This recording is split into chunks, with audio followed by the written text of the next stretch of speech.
Di ba alam ko pa paano mo kami pinahirapan? Pinahirapan mo yung bata? Ayop ka!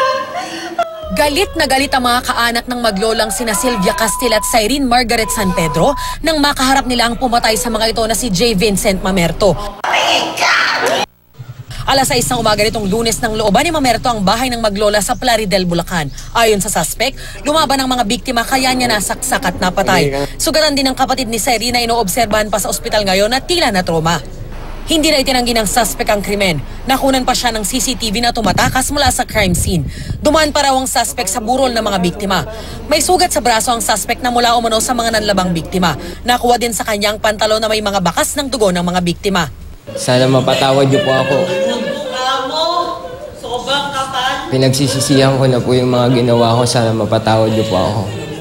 Yun lang naman po ang pakay ko na magnakaw lang naman po. Hindi niya na maibabalik yung buhay ng akin. Kahit patayin ko siya ngayon Wala hindi niya maibabalik. Darlene Kai, GMA News.